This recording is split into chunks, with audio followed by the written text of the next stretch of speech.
सबसे पहले हम लोग जो ध्यान देते हैं लेसन 10.1 बिहार बोर्ड की किताब से अच्छा 8 का सवाल है और ये 8 का 8वां सवाल, ठीक है।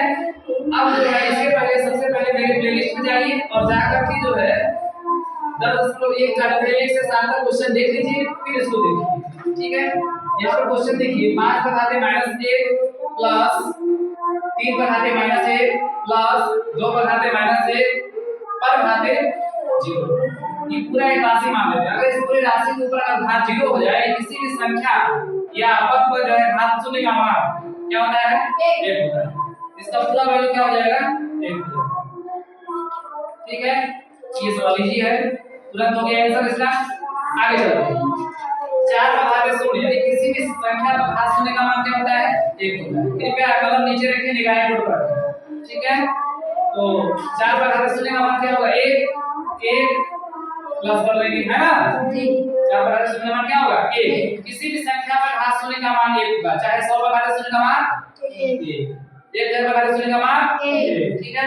इससे कुछ भी लिखोगे शून्य घात का मान बन जाएगा 4 पर घाते 0 बराबर 1, यहाँ 1 हो गया, एक लिख दिए। प्लस 8 पर घाते -1 है, इसको बटे में लाएंगे 1 बटा के 8 पर घाते क्या हो जाएगा 1 हो जाएगा, ठीक है।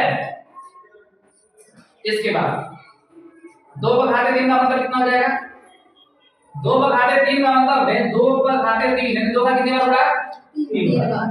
जिस संख्या पर जितना घात उतना बार होगा, तो 2 पर घाते 3 है इसलिए 2 का गुणा कितनी बार 3 बार। 2 गुणे 2 गुणे 2, 2 गुणा के 4 गुणा के 8, इसका मान कितना हो जाएगा 8, ठीक है। अब 8 पर घाते 1 का कोई मतलब नहीं, मतलब 8 ही रहेगा। अब इसका इसमें गुणा करो प्लस इसके बटे कर सकते हो 8 1 का 8 प्लस 1 1 का 1 बटे 1 8 8 लिख सकते हैं ना जी। अब देखो पूरे 8 कर देंगे। अब देखते हैं इसको हल कर देते हैं बराबर 8 है 9 9 बटे 8 हो जाएगा होगा ना 8 है 9 ये हो जाएगा 9 बटे 8 गुणे ये कितना है 8 8 से 8 कट गया, जो कटेगा उसको काट देंगे और जो बचेगा उसको लिख देंगे। क्या बचा 9 इसका आंसर कितना हो जाएगा 9 हो जाएगा। समझ में आया जी। जबरदस्ती नहीं समझ में आना चाहिए, ठीक है। आया तो बोलो हाँ, नहीं आया तो नहीं। 2 पर घाते -1 है गुणे 4 पर घाते -1 है भागे 2 पर घाते -3, ठीक है। अब जो है यहाँ ध्यान देंगे कि यहाँ जो है घात बराबर है, जब घात बराबर होता है तो आधार का आपस में गुणा करके वही घात लिख देते हैं। तो यहाँ पर 2 गुणे 4 कर देंगे आधार में है ना, आधार बराबर है ना, अरे घात बराबर है जो घात बराबर रहेगा आधार का आपस में गुणा करेंगे 2 का 4 गुणा करेंगे वही घात -1 देंगे, क्योंकि -1 यहाँ पर भी है और यहाँ इस पर घाते -1 फिर लिखेंगे भागा है भागा लिख देंगे 2 पर घाते -1। अब देखो 2 चौके 8 8 पर घाते -1, ठीक है। अब जो है भागा है इसको 2 पर घाते -3 है, ठीक है। तो अभी दिक्कत नहीं है 2 पर घाते -3 लिखना चाहिए, यहां से देखते हैं। अब इस 8 को क्या लिख सकते हैं 8 किसका घन होता है 2 का होता है 8 किसका घन होता है 2 गुणे 2 गुणे 2 2 गुना 4 गुना के 8 2 से लिख सकते हैं। तो 8 के गुणनखंड में 2 कितनी बार 3 बार 2 पर घाते कितना होगा 3। इस 8 का मान कितना हो सकता है 2 पर घाते 3 हो सकता है जी, और इस पर घाते क्या हो जाएगा -1 फिर भागे 2 पर घाते -3, ठीक है। अब देखिए तो 2 पर घाते 3 पर घाते -1 है। अब इस -1 का प्लस में कर देंगे घात का घात गुणा करेंगे है ना, अंदर का गुणा बाहर कर देंगे बाहर गुणा अंदर कर देंगे तो -1 और में गुणा कितना करेंगे क्या -3 जी, तो 2 पर घाते -3 भागे 2 पर घाते -3, ठीक है। अब देखते हैं दोनों बराबर है जी। अब जो है कोई दिक्कत नहीं है, अब जो है भागा में घात बढ़ा देते हैं तो 2 पर घाते -3 में से क्या घटा देंगे -3 है ना जी। 2 पर घाते -3 भागे 2 पर घाते -3 है भाग देने की प्रक्रिया में समान आधार वाले मध्य संख्या के घातों को क्या करते हैं, घटा देते हैं। तो -3 में से क्या घटा देंगे, अब जो है 2 पर घाते -3 और माइनस माइनस प्लस। अब जो है 2 पर घाते क्या हो जाएगा, -3 में से 3 कटेगा, क्या बचेगा 0।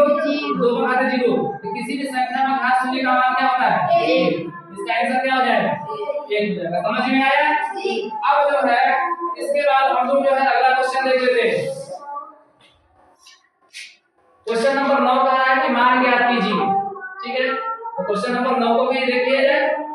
अब देखिए, तो 5 पर घाते -1 पे 2 पर घाते -1, दोनों का घात क्या है, बराबर है। अगर गुणा में घात बराबर रहेगा तो दोनों मतलब आधार का आपस में गुणा करके वही घात लिख देते हैं। तो 5 का 2 में गुणा कीजिए, 5 गुणे 2। इसके ऊपर वही घात क्या लिखेंगे, -1 भागे 6 पर घाते -1, तो 2 5 10, 10 पर घाते -1 भागे 6 पर घाते -1। ठीक है, अब यहाँ देखते हैं, अब भागा में घात बराबर है उसको इस तरह से लिख सकते हैं। तो 10 बटा के 6 लिख देंगे और इसके ऊपर घाते क्या लिख देंगे, माइनस। अब जब इस घात को प्लस में लिखेंगे तो उल्टा हो जाएगा, 6 बटा के 10 पर घाते प्लस हो जाएगा ना जी। जब माइनस दिया रहता है जब इधर जाएगा तो प्लस में जाएगा, दिखाई दे रहा है ना, देखो जी। ठीक है, अब इसका उल्टा कर दिए तो 6 बटा के 10 पर घाते 1 मतलब 6 बटा के 10 ही रहेगा। मतलब क्या रहेगा, 6 बटा के 10 ही रहेगा। यही इसका आंसर। समझ में आया जी। अगला क्वेश्चन देखते हैं, ध्यान से देखिए, काट चेष्टा बकुल ध्यान।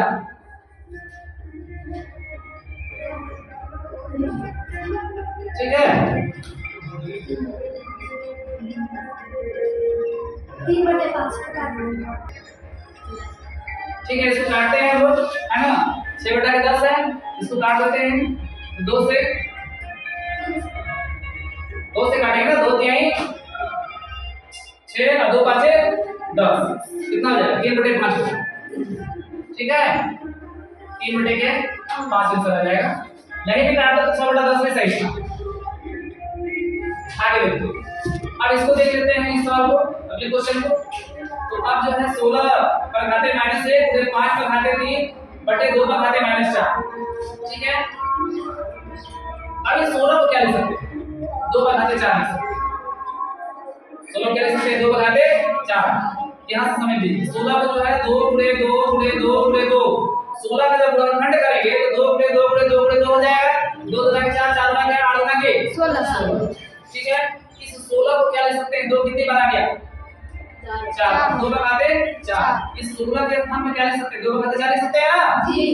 इसके इसके ऊपर में घात कितना है, -1 लिख दे।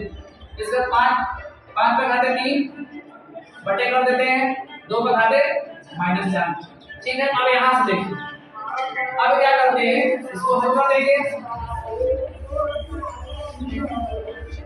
यहाँ जो है 2 पर घाते क्या जाएगा 4 -1 है, तो -1 का 4 में उल्टा करेंगे तो क्या होगा, 2 पर घाते -4 हो जाएगा।